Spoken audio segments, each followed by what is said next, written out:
format for this meeting is a film speaker meeting for prison TV and inmate tablets to carry the message of hope and recovery to incarcerated Arizona prison inmates. Please help me welcome my friend Christin, who's going to speak about step 1 tonight.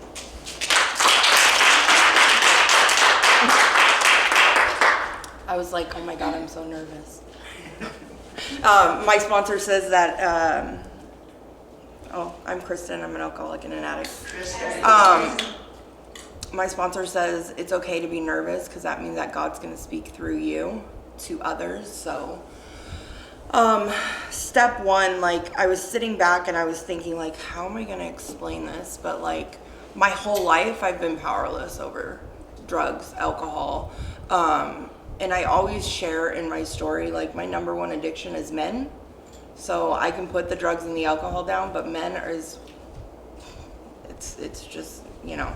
I started doing drugs at a young age, 12, 13. And I was very promiscuous at a young age. A lot of my story has to do with men and getting pregnant. And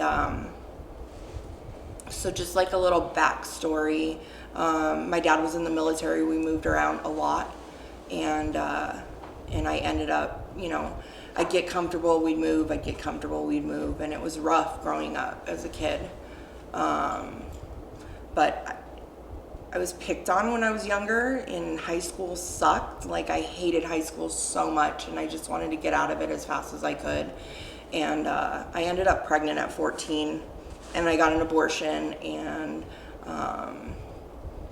I met a guy when I was 15, and I ended up getting pregnant again.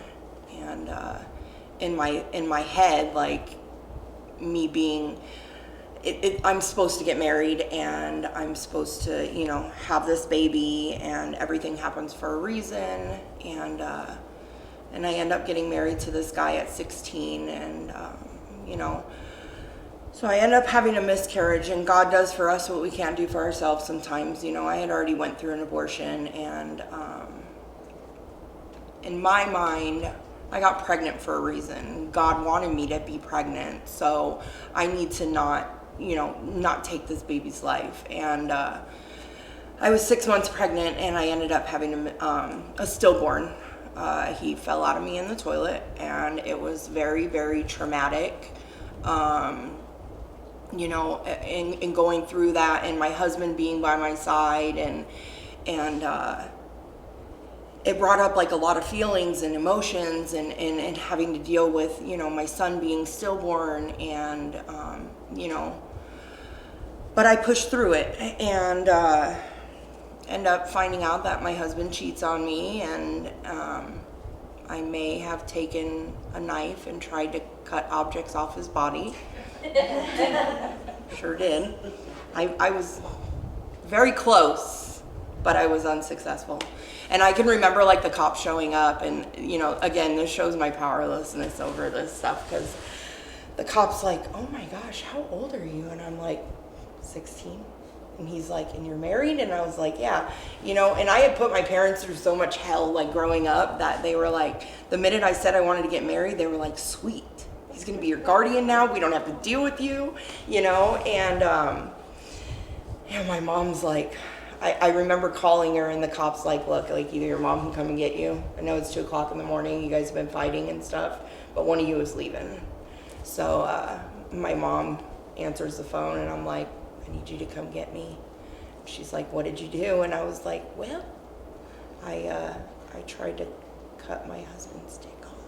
And she's like, oh my gosh, what am I gonna do with you guys? And poor thing, like she put up with so much from me. So we end up separating, and I'm trying to like deal with my emotions from the miscarriage, finding out that my husband cheats on me, and he ends up joining the military and moves away. And, again, I'm still young, so I'm out partying and doing drugs, and he calls me like 2 months later, and he's like, look, like, we're married. I'm like, yeah, we are. We took vows, like that meant something.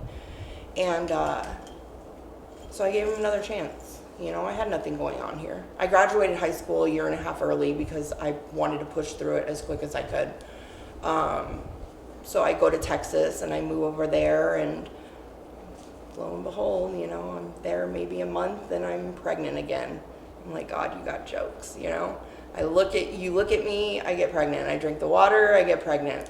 So I'm like, maybe I'm supposed to be a mom. Like, this is all happening for a reason, you know? And so I end up, you know, trying to make my marriage work with my husband and moving out to Texas to be with him. And of course, within a couple months, he was cheating on me again with one of the girls from, you know, the military. And but now I'm like stuck, you know, I'm stuck in this apartment. I can't leave. And now I'm really, really pregnant. And I call my mom and I'm like, look, like, he's getting in trouble. He got in trouble for doing drugs once before when I was like 5 or 6 months pregnant. And then moving forward, I was 9 months pregnant and he got popped again. And they don't care if your wife's pregnant. She's about to pop. They take all your benefits. So I'm calling my mom like, I really need you to come get me. I need you to come to Texas and I need to come home and be by my family. And I'm just going to be a single mom and I'm going to get my life together and I'm going to do what I need to do for this little boy. And I come back to Arizona and, you know, I'm exhausted. I file for divorce and I really start like buckling down because, you know, I'm about to have this baby. I get here and a week later I have my son. And so after I had him, his dad didn't have anything to do with him. You know, my sponsor always says that I pick the winners. My men picker is broken and I'm not allowed to pick men anymore. So I start going to college. I have 3 jobs, got my own apartment. Like, I'm doing really good. And I get a full ride scholarship to ASU West, and I end up, I'm like exhausted from like working 3 jobs, taking care of my son full time. And I get introduced to crystal meth, and my life went down the drain. I lost my scholarship. I lost the apartment. I gave my parents guardianship over my son because I couldn't provide for him the way that I needed to. And this was in 2002, 2003. And so I start, like, in my delusional mind, I'm going to drive drugs over the border. And I'm going to make money and keep getting high. My son's okay, you know, and I end up getting pregnant again. And now this time it's like, I'm pregnant. I'm doing meth every single day and I can't stop. And I can remember like asking God, like, please let something happen so that I can stop, you know, because I obviously can't stop on my own. And I get arrested. I sold 2 ounces of meth to an undercover cop, and they put me in Estrella. And I can remember, like, I was about 6 and a half, 7 months pregnant almost. And I'm like, oh my gosh, I'm gonna have this baby in jail, you know? And my parents are like, we're done. Like, this is tough love. You're gonna have to figure it out.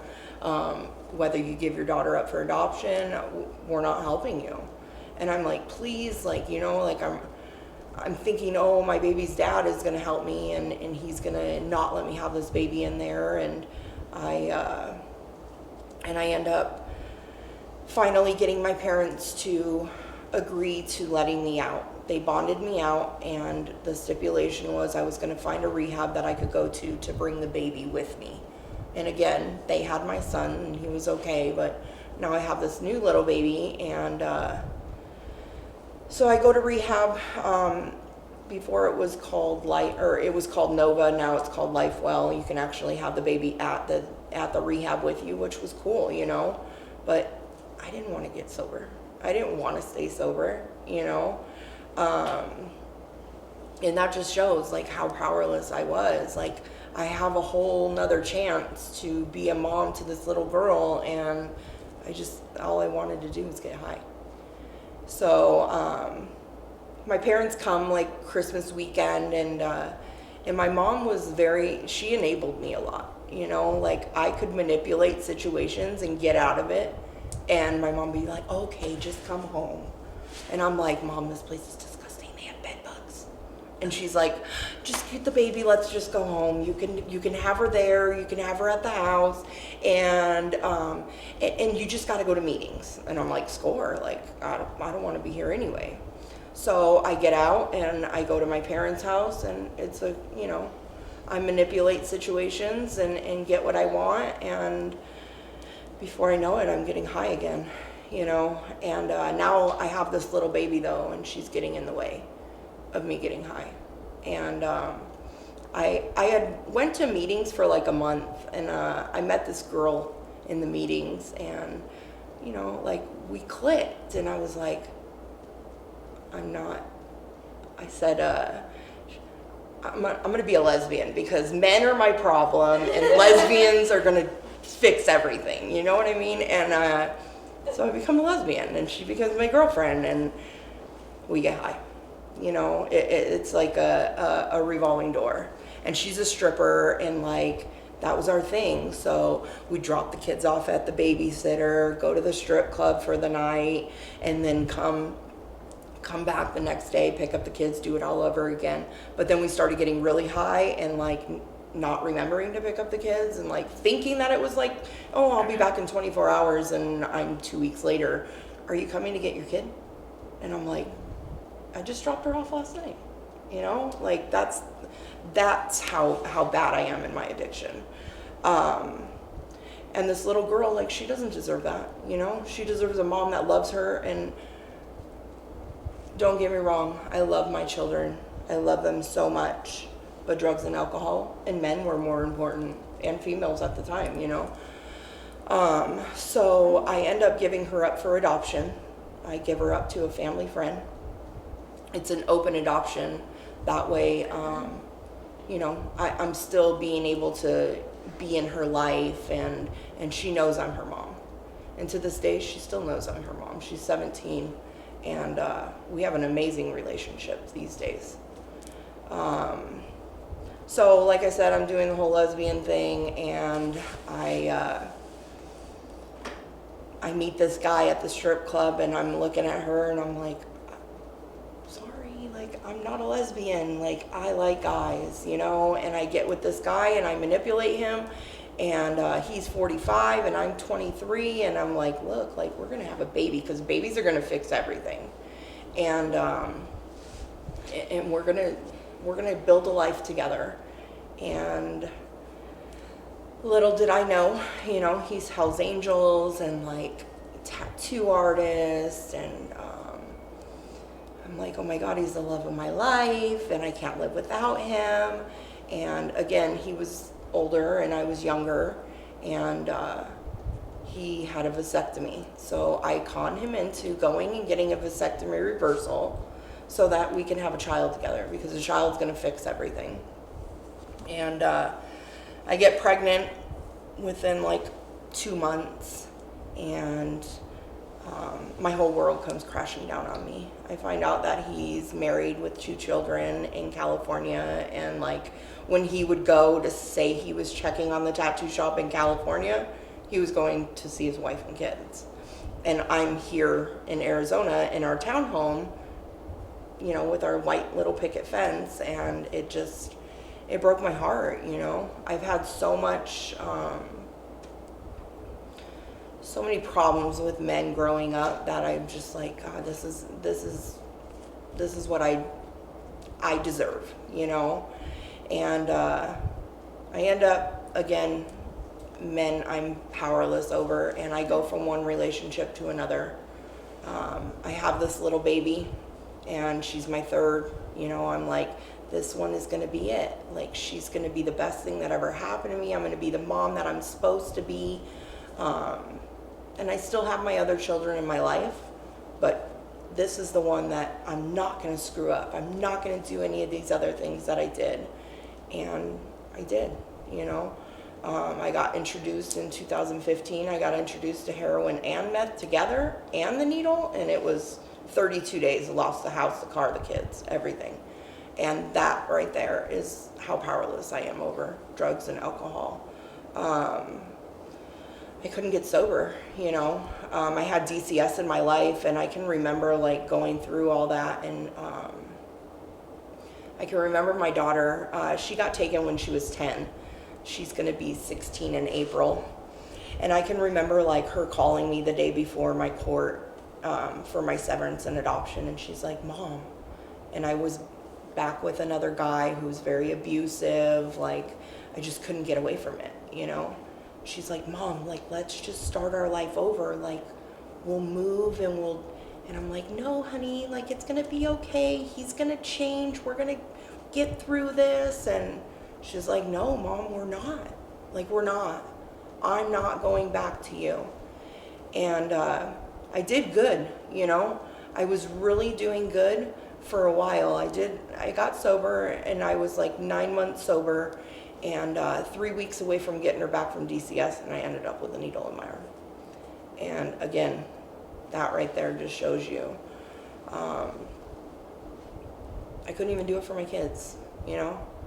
And this time when I decided to leave him for good, like I said, I can put the drugs and the alcohol down, but when it came to him, like, he was my drug, and I couldn't get away from him.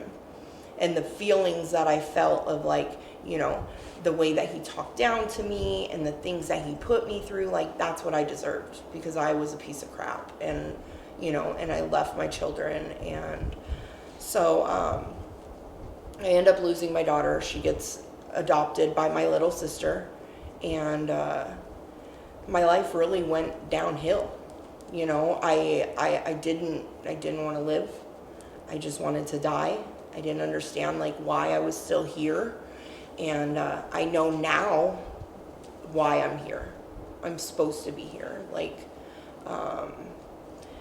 so I end up getting sober in November. My sobriety date is 11/22/17. So I get sober, but this time, like, I'm really doing it for the right reasons, and I'm doing it for myself and nobody else. And that's how I stayed sober. You know, getting a sponsor, really working my steps, and going through all these things. It's a nice motivation for doing it for your kids, but unless you're doing it for yourself, it just doesn't work. And I've been there, and it sucks.